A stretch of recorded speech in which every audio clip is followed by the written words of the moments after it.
Obed hari ini? Kabar baik Pak. Oke, terima kasih. Boleh kita melanjutkan sesi di PI 5 ini apa ya? Ya Pak. Ya, di mana di PI 5 kali ini kita akan melanjutkan sesi kemarin di mana Bapak telah melakukan observasi dan pasca observasi terhadap Ibu Gebi ya Bu ya.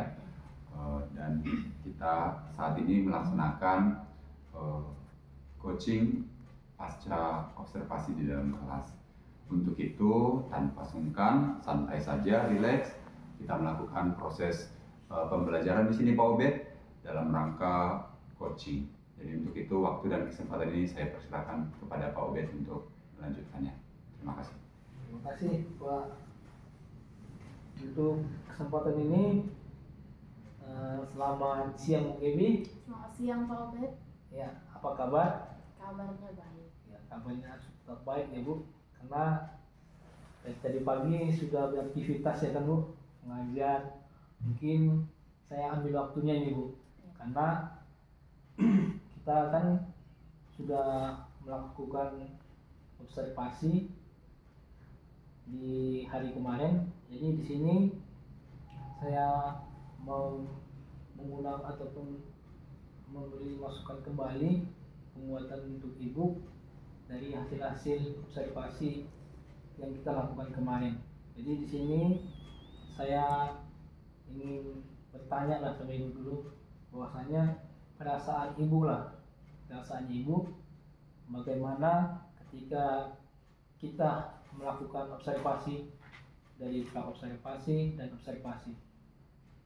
Ya baik Pak, untuk pelaksanaan observasi yang sudah kita lakukan, perasaan saya cukup agak berbeda karena sebelumnya dalam proses mengajar belajar yang saya lakukan biasanya tidak ada guru yang mengawasi, tidak ada supervisi yang mengawasi dalam pengajaran dan pembelajaran. Jadi ada rasa sungkan, ada rasa agak gugup sedikit. Mungkin dalam pembelajaran, dalam mengajar di kelas jadinya agak kurang leluasa karena ada pengawasan. Cuma menjadi suatu pengalaman yang baru, ternyata dalam observasi dalam kelas, dalam mengajar menjadi pengalaman yang cukup berkesan. Bagaimana kita juga cukup serius dalam mengajari anak-anak. Berarti ada perubahan dalam diri juga ya ketika kita ada sebab Ibu dapat observasi diperhatikan oleh rekan guru, akan menjadi suatu kebiasaan yang agak asing berarti ya Bu? Iya Pak. Karena kita tahu juga kan dari kemarin mungkin belum ada melakukan seperti itu, tapi dari hasil observasi itu ada juga yang tadi Ibu dapat juga kan hal-hal baru yang dapat Ibu kembangkan dalam pembelajaran tersebut ya. Berarti ada hal baiknya yang kita dapat. Jadi berikutnya Ibu, jadi setelah kita melakukan pra-observasi dan observasi, perasaan seperti apa yang Ibu rasakan? Apakah ada perbedaannya ketika sebelum adanya observasi atau sesudah observasi? Jadi ada nggak perasaan yang mungkin timbul dalam hati Ibu bahwasanya observasi yang kita lakukan itu adalah observasi yang dapat mengembangkan pembelajaran Ibu dalam kelas itu? Iya, tentunya pasti ada perbedaan sebelum melaksanakan observasi dan sesudah melaksanakan observasi. Kalau sebelumnya mungkin kita mempunyai persiapan perencanaan pembelajaran yang cukup secara materi untuk pribadi yang dapat kita kembangkan di dalam pembelajaran kepada siswa. Mungkin kalau setelah observasi kita punya banyak rencana dengan banyak media, dengan banyak alat-alat yang perlu kita pakai yang dapat mengaktifkan situasi kelas dalam pembelajaran. Kalau sebelumnya mungkin hanya seperti feedback antara diskusi guru dan murid, tapi ketika observasi menjadi pengalaman, ternyata ada banyak cara bagaimana mengaktifkan situasi kelas supaya pembelajaran itu lebih asik dinikmati oleh murid tersebut. Oh, berarti dari hasil observasi yang telah kita lakukan itu, berarti Ibu sudah dapat melihat kebutuhan peserta didik lah ya. Iya. Berarti bisa melihat kebutuhan peserta didik, dan dari situ juga ibu bisa memberikan model pembelajaran yang sesuai lah Iya, benar dengan Pak. peserta didik. Jadi kalau dibilang dikatakan seperti itu, jadi perasaan ibu itu perasaan ibu lah, merasa senang lah berarti ya, senang, bahagia, bahwasanya ada pengalaman baru, ada pengetahuan baru yang setelah kita lakukan melalui observasi tersebut ya Bu. Iya. Jadi ada juga beberapa hal yang ingin saya sampaikan juga kepada ibu. Mungkin untuk jawabannya nanti aja Bu, karena kan di sini kita ingin saling menguatkan lah sebagai tenaga pengajar. Jadi apa yang telah ibu kerjakan atau ibu lakukan itu apakah berjalan dengan baik selama ini? Dari hasil observasi pengalaman yang sudah saya dapat, ada beberapa yang sudah berjalan, ada juga yang belum berjalan. Mungkin kurang pendekatan antara saya dengan murid, atau kurangnya saya lebih mendalami bagaimana kemampuan-kemampuan yang berbeda dalam setiap murid yang ada dalam satu kelas tersebut. Karena ternyata melalui observasi tersebut pun saya mengetahui ternyata ada keberagaman, ada perbedaan kemampuan antara setiap murid, ada perbedaan minat belajar mereka yang berbeda-beda dalam satu kelas dalam setiap murid tersebut. Mungkin itu yang menjadi tantangan dan perlu pengenalan lebih dalam lagi supaya bisa merencanakan pembelajaran pengajaran yang lebih spesifik untuk setiap minat belajar siswa tersebut. Jadi untuk tahap selanjutnya langkah-langkah seperti apa yang akan ibu lakukan untuk meningkatkan hal tersebut? Mungkin untuk kedepannya saya lebih merancang rencana pembelajaran yang lebih matang lagi, yang lebih sesuai dengan minat belajar siswa, yang lebih sesuai dengan kemampuan belajar siswa, sehingga pembelajaran yang terjadi dalam kelas tidak monoton dan tidak menjadi satu arah, aktif dalam setiap siswanya dan sesuai dengan kebutuhan mereka masing-masing. Nanti kita melihat pada peserta didik ya. Iya. Lalu dari hal itu juga kita dapat menyesuaikan pembelajaran terhadap peserta didik ya. Kenapa? Ya. Jadi di situ ada hal untuk memahami peserta didik secara mendalam. Dari itu kita juga bisa memeta-metakan pemahaman dan minat belajar peserta didik. Bagus berarti Bu. Kita bisa memahami, bisa memetakan, dan kita bisa juga melakukan tindak lanjutnya. Apa yang pas, apa yang sesuai untuk pembelajaran yang akan kita lakukan di dalam kelas. Ya, kedepannya apa rencana Ibu untuk kedepannya agar pembelajaran yang akan Ibu lakukan dapat berdampak pada peserta didik?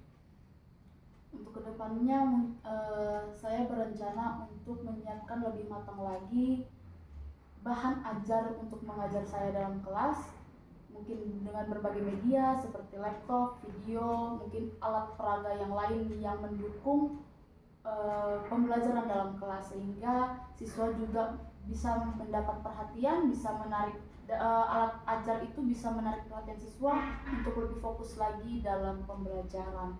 Dan itu tergantung juga kepada saya dalam pendekatan kepada murid, sehingga lebih mengetahui apa yang menjadi kebutuhan mereka dan yang boleh saya berikan kepada mereka yang bisa diajarkan kepada siswa. Berarti kalau seperti Ibu tipenya, berarti kita menyediakan media ajar, berbagai media ajar ya, yang dapat menunjang atau mengembangkan minat bakat dari diri peserta didik Ibu. Berarti Ibu mulai kreatif lah istilahnya seperti itu ya. Iya Pak. Bisa memahami, bisa melihat, oh ini harus seperti ini berarti ya. Iya. Terus untuk hal yang Ibu tadi telah sampaikan, curahkan kepada saya tadi, berarti ada hal-hal kerinduan Ibu untuk kedepannya. Bagaimana pembelajaran ibu kedepannya agar berdampak pada peserta didik. Jadi untuk itu Bu, ada hal yang ingin saya tanyakan lagi Bu. Penguatan seperti apa yang ibu, maksudnya kekuatan seperti apa yang ibu ingin terapkan dalam diri ibu agar dalam pembelajaran itu dapat sesuai ataupun berjalan dengan baik? Penguatan seperti apa Mas? Khususnya kalau dalam pembelajaran yang saya lakukan, terus dalam mata pelajaran saya, penguatan yang saya ingin lebih dalami dan yang akan saya berikan kepada murid adalah bagaimana mereka tidak hanya mempelajari secara teori, secara materi, terus dalam pelajaran mata pelajaran agama, tetapi mereka juga dapat mengimani dan melaksanakannya dalam kehidupan sehari-hari. Sehingga bagaimana penguatan untuk kedepannya supaya mereka juga dapat melaksanakan ataupun menghidupi pelajaran yang sudah mereka terima, itu harus berasal juga dari saya sendiri. Bagaimana menjadi contoh bagi mereka sehingga mereka tidak hanya menerima teori tetapi juga menerima pengalaman kehidupan yang menjadi penguatan bagi saya maupun bagi mereka.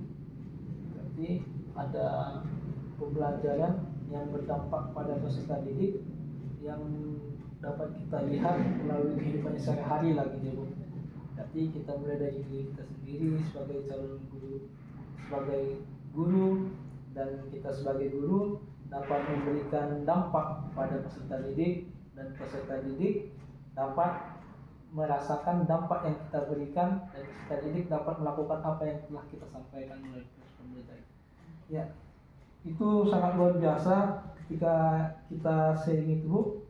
Ibaratnya kita hanya bertujuan hanya untuk peserta didik, berarti jadi segala sesuatu yang kita lakukan ya sangat luar biasa dari apa yang disampaikan ibu tadi.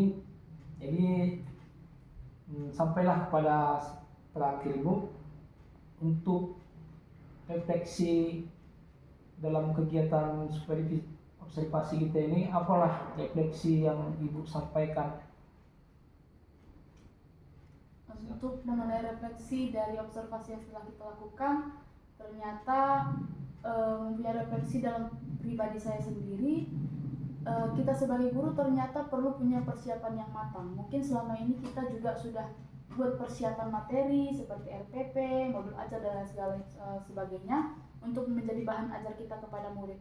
Tapi dengan seiring berkembangnya zaman, ternyata membuka pemikiran kita bahwa ternyata setiap murid itu mempunyai kebutuhan yang berbeda-beda, sehingga ternyata tidak cukup dengan bahan ajar modul yang setiap per semesternya kita buat, kita kerjakan, tapi kita lebih mengembangkan lagi apa yang menjadi kebutuhan siswa, sehingga kita pun bisa mengaktifkan situasi kelas dan kefokusan siswa untuk belajar. Karena makin kesini siswa banyak yang kurang minat dalam belajar, terlepas dari kemampuan mereka yang berbeda-beda, minat belajar mereka yang berbeda-beda, atau kefokusan mereka dalam belajar yang berkurang. Tapi ternyata tidak cukup sampai di situ. Kita sebagai guru juga ternyata harus lebih aktif lagi mencari cara bagaimana supaya siswa tersebut lebih aktif lagi untuk mau belajar, minat belajarnya lebih bertumbuh lagi.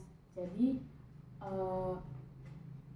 kemampuan siswa yang berbeda pun tidak menjadi alasan, tapi tergantung kita berinteraksi dengan siswa, pendekatan dengan siswa yang baik, sehingga ada komunikasi yang baik dan kehidupan kelas, kehidupan pembelajaran belajar mengajar bisa tercipta suasana yang aktif dengan baik.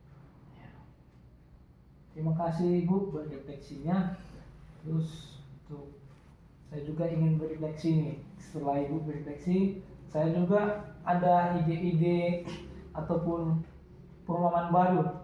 Maksudnya ketika Ibu sampaikan kerinduan Ibu seperti apa di kelas dan keinginan Ibu seperti apa terhadap peserta didik, bahwasanya observasi yang telah saya lakukan ini adalah bagaimana untuk membangun kita sebagai tenaga pendidik dapat berdampak baik untuk para peserta didik.